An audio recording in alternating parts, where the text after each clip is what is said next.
খেলা শেষ হওয়ার আগেই জিতে গেল বাংলাদেশ। বোলিংয়ে এখন বাংলাদেশ বুঝতে পারছে না পাকিস্তান। বোলিং ভেলকিতে পাকিস্তানকে রীতিমতো অসহায় করে দিল তানজিম হাসান, সাকিব ও শরীফুল। দ্বিতীয় টি-20 ম্যাচে মাঠে নেমে আগে ব্যাটিং করতে এসে বাংলাদেশ জাকের আলী অনেকের দুর্দান্ত হাফ সেঞ্চুরিতে 133 রান সংগ্রহ করতে সক্ষম হয়। বাংলাদেশের দেওয়া 134 রানের টার্গেটে ব্যাট করতে নামা পাকিস্তান শুরু থেকেই পরপর উইকেট হারিয়ে রীতিমতো দিশেহারাম, যেখানে শুরুতেই প্রথম ওভারে রান আউট হয়ে যান সাইম আইয়ুব। এরপরে দলীয় দ্বিতীয় ওভারে নিজের প্রথম ওভারে বল করতে এসেই শরীফুল ইসলাম আউট করে দিলেন মোহাম্মদ হারিসকে।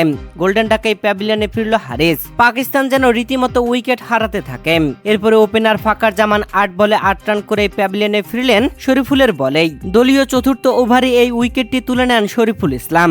এরপরে দলীয় পঞ্চম ওভারে নিজের করা প্রথম ওভারে বল করতে এসে তানজিম হাসান, সাকিব তুলে নিলেন পরপর দুটি উইকেট। হাসান নওয়াজ ও মোহাম্মদ নওয়াজকে দুই ব্যাটসম্যানকেই গোল্ডেন ডাকে প্যাভিলিয়নে পাঠিয়ে উল্লাসে মাতলেন তানজিম হাসান, সাকিব। ম্যাচ খেলা শেষ হওয়ার আগেই যেন জিতে গেল বাংলাদেশ।